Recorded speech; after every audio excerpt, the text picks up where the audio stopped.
Welcome to concept lab. இன்றைக்கி பார்க்க போகிறது plasma membrane. Plasma membrane or cell membrane is semipermeable boundary enclosing all cells. எல்லா செல்லையுமே semipermeable பவுண்ட்ரியாக இந்த பிளாஸ்மா மெம்பரேன் வந்து ப்ரெசென்ட் ஆகிருக்கும். பிளாஸ்மா மெம்பரேனுக்கு இன்னொரு பேர் வந்து செல் membrane.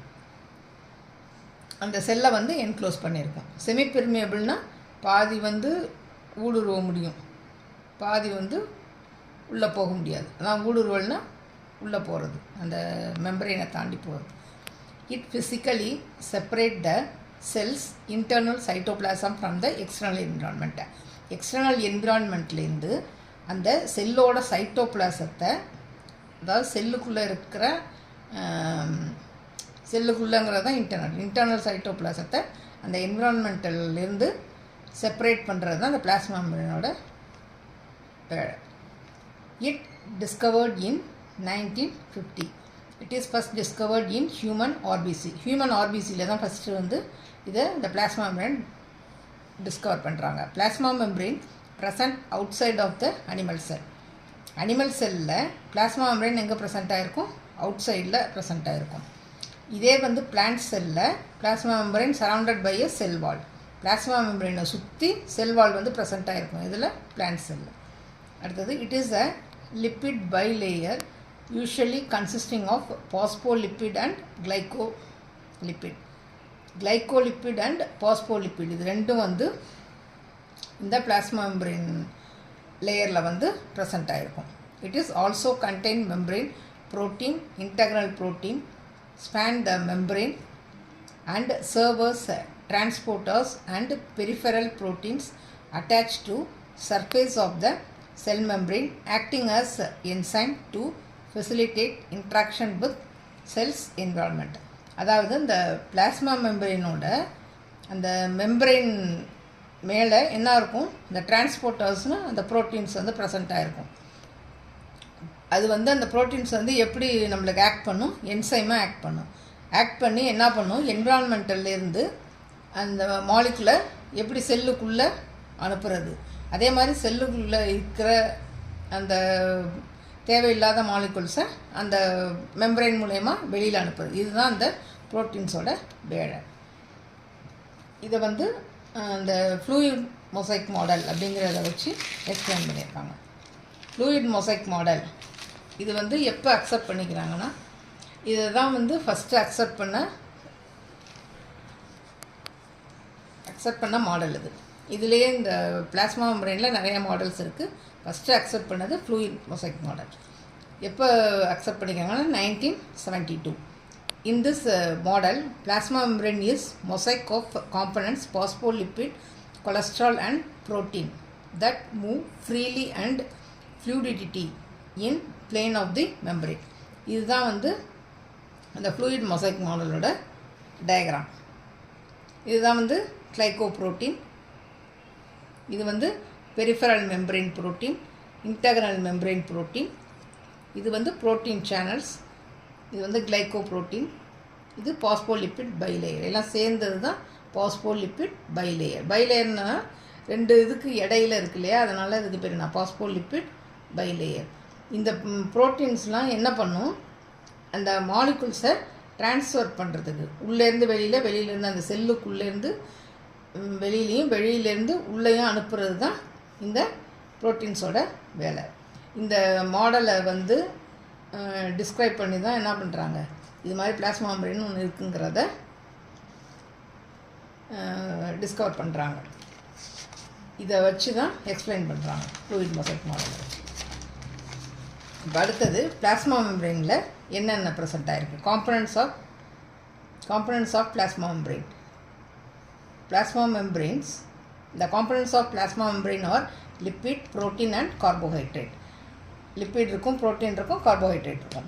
First one, phospholipids. It arranged in a bilayer make up the basic fabric of the plasma membrane. இது வந்து bilayer மாதிரி மேக்கப் ஆகிருக்கும். They are amphipathic, meaning amphipathic மாதிரி இருக்கும். அதுக்கு என்ன மீனிங்னா, they have both hydrophilic and hydrophobic region. ஹைட்ரோஃபிலிக்கும் இருக்கும், hydrophobic ரீஜனும் இதில் இந்த பாஸ்போலிப்பிடில் ப்ரெசென்ட் ஆகிருக்கும். இந்த ஹைட்ரோஃபிலிக்னா என்னன்னு சொல்லியிருக்காங்க. Hydrophilic or water loving portion of the phospholipid is its head. அதாவது ஹெட் போர்ஷனில் என்ன இருக்கும், ஹைட்ரோஃபிலிக் இருக்கும். ஹைட்ரோஃபிலிக்ங்கிறது என்னது, வாட்டர் லவ்விங் போர்ஷன். அது லவ்விங் போர்ஷன்னா அக்செப்ட் பண்ணிக்கிறது, அதுதான் water loving portion. Phospholipid is it ஹெட்டில் இருக்கும். And it have negatively charge. அது எப்படி இருக்கும், நெகட்டிவ் சார்ஜாக இருக்கும். Charge phosphate group and additional group which may also or be charged or polar. Additional குரூப்பும் இருக்கும் இதில். பாஸ்பேட் குரூப்பும் அடிஷ்னல் குரூப்பும் இதில் ப்ரெசென்ட் ஆகிருக்கும். Hydrophilic head of phospholipid in a membrane bilayer face outward. அதாவது இந்த பாஸ்போஃபிலிக் ஹெட்டு வந்து எப்படி இருக்கும், வெளியில், அவுட்வேர்ட்னா வெளியே நோக்கி இருக்கும். Contacting the aqueous fluid both inside and outside the cell. இது வந்து என்ன பண்ணும், கண்டக்ட் பண்ணும். கண்டக்ட்னா தொடர்பு படுத்துறது. உள்ள அந்த ஃப்ளூயிடில் இன்சைடும் அவுட் சைடும், செல்லுக்கு இன்சைடு அவுட் சைடில் என்ன பண்ணும், அதை வந்து தொடர்பு படுத்துறதுக்கு இது யூஸ் ஆகும்.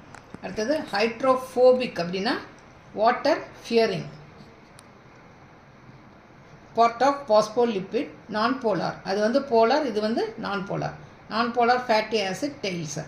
ஹெட்டு வந்து போலாராக இருக்கும், டெய்ல் வந்து நான் போலாராக இருக்கும். நான் போலாருங்கிறது வாட்டர் ஃபியரிங், இது ஹைட்ரோஃபோபிக்கு. அடுத்து இட் இன்ட்ராக்ட் வித் நான் polar molecule but they interact poorly with water. நான் போலாருங்கிறதுனால என்ன பண்ணுது, வாட்டர் ஹேட்டிங் தானே, அதனால் இது எப்படி ஆகுமா, வாட்டரோட இன்ட்ராக்ட் பண்ணுறது கம்மியாக தான் இன்ட்ராக்ட் ஆகும். These interaction make good barrier between interior and exterior of the cell. இது வந்து என்ன குட் பேரியர்னால் இந்த டிரான்ஸ்போர்ட் பண்ணுது இல்லையா, அதுதான் குட் பேரியருங்கிறது. இன்டர்னல் அண்ட் எக்ஸ்டர்னல், உள்ளேருந்து அந்த செல்லுக்கு உள்ளே இருக்கிறத வெளியிலையும், வெளியில் இருக்கிறத உள்ளேயும் அனுப்புறதுக்கு இது யூஸ் ஆகும். Water and charge substance cannot easily cross the hydrophobic core of membrane. வாட்டரும் சார்ஜ் சப்ஸ்டான்ஸும் என்ன ஆக முடியாது, ஈஸியாக இந்த ஹைட்ரோஃபோபிக் கோரை வந்து க்ராஸ் பண்ண முடியாது. அது வந்து செக் பண்ணி அனுப்பும், இது தேவையா செல்லுக்கு அப்படிங்கிறத செக் பண்ணிட்டு தான் உள்ளே அனுப்பும். இதுதான் diagram. Hydrophilic head, hydrophobic tail. இது saturated fatty acid and saturated fatty acid. அடுத்தது வந்து ப்ரோட்டீன்ஸு. ப்ரோட்டீன்ஸில் plasma membrane have integral and peripheral proteins. இதில் ரெண்டு ப்ரோட்டீன் இருக்குது, இன்டெக்ரல் அண்ட் பெரிஃபரல் ப்ரோட்டீன் இதில் ப்ரெசென்ட் ஆகிருக்கு. Integral membrane protein integrated into the membrane. They have at least one hydrophobic region that anchor them to hydrophobic core of the phospholipid bilayer. Proteins that extend all the way across the membrane are called transmembrane protein. அந்த membrane வழியாக protein வந்து என்ன ஆகும், across பண்ணுறதுனால அந்த ப்ரோட்டீனுக்கு என்ன பேர், டிரான்ஸ்மெம்பரேன் protein அப்படின்னு சொல்கிறாங்க. அடுத்து the portion of an integral membrane protein found inside the membrane are hydrophobic, while those that are exposed to the cytoplasm or extracellular fluid tend to hydrophilic. அதாவது இந்த இன்டெக்ரல் மெம்பரேன் ப்ரோட்டீன் வந்து மெம்பரேனோட இன்சைடில் present ஆகிருக்கும். அது வந்து எப்படி இருக்கும், ஹைட்ரோஃபோபிக்காக இருக்கும். இது எப்படி எக்ஸ்போஸ் ஆகிருக்கும், சைட்டோபிளாசத்தை நோக்கி இருக்கும், எக்ஸ்போஸ் ஆகிருக்கும். இல்லைன்னா எக்ஸ்ட்ரா செல்லர் ஃப்ளூயிட் இன்டு ஹைட்ரோஃபிலிக்கா. அடுத்து peripheral membrane protein are found on the outside and inside surface of membrane attached either to integral protein or phospholipid. Peripheral ப்ரோட்டீன்கிறது அவுட் சைட்லேயும் இருக்கும், இன்சைட்லேயும் இருக்கும். அந்த மெம்பரேனோட சர்ஃபேஸில் அவுட் சைட்லேயும் இருக்கும், இன்சைட்லேயும் இது ப்ரெசென்ட் ஆகிருக்கும். இது எதோட அட்டாச் ஆகிருக்குன்னா இன்டெக்ரல் ப்ரோட்டீன் இல்லைன்னா பாஸ்போலிப்பிடோட அட்டாச் ஆகிருக்கும். Unlike integral membrane proteins, peripheral proteins do not stick into the hydrophobic core of the membrane and then tend to be more loosely attached. ஹைட்ரோஃபோபிக்ங்கிறதுனால என்ன எப்படி இருக்குமோ அது லூஸாக அது வந்து அட்டாச் ஆகிருக்கும். இது வந்து டயக்ராம். இதுதான் வந்து பெரிஃபரல் மெம்பரேன் ப்ரோட்டீன், இது இன்டெக்ரல் மெம்பரேன் ப்ரோட்டீன்ஸ். அடுத்தது carbohydrates. They are found on the outside of the cell and are bound either to protein or to lipid. ப்ரோட்டீனில் லிப்பிடோட என்ன இருக்கும், இது பவுண்டாக இருக்கும். இது கார்போஹைட்ரேட் எங்கே ப்ரெசென்ட் ஆகிருக்கும், அவுட் சைட் ஆஃப் தி செல்லோட அவுட் சைடில் இது இருக்கும். They have 2 to 60 monosaccharide. அதில் எவ்வளோ இருக்கும், 2 to 60 monosaccharide unit and can either straight or branched. ஒன்று ஸ்ட்ரெயிட்டாக இருக்கும் இல்லை பிரான்ச்சாக இருக்கும் the monosaccharides. Along with membrane protein, these carbohydrates form distinctive cellular marker molecular ID batches that allow cell to recognize each other. இந்த ID batch அந்த cellular மார்க்கர்லாம் என்ன பண்ணும், அந்த மெம்பரேனுக்குள்ளே வர்ற ப்ரோட்டீனை செல்லுக்கு இதெல்லாம் வந்து தேவையா இல்லையா அப்படிங்கிறத ஐடென்டிஃபை பண்ணி ரெகனைஸ் பண்ணி தான் என்ன பண்ணும், அதை உள்ளே அலோவ் பண்ணும். These markers are very important in immune system, allowing immune sell to differentiate body sell which they should not attack. அதாவது அந்த மார்க்கர் என்ன பண்ணும், அதுதான் வந்து இம்யூன் சிஸ்டத்துக்கு ரொம்ப முக்கியமானது. அது என்ன பண்ணும், இம்யூன் செல்ஸையும் பாடி செல்லையும் என்ன பண்ணும், டிஃப்ரென்ஷியேட் பண்ணி காமிக்கிறது இந்த மார்க்கர்ஸ் தான். இந்த வீடியோ உங்களுக்கு பிடிச்சிருந்துச்சுன்னா லைக் பண்ணுங்கள், சப்ஸ்கிரைப் பண்ணுங்கள்.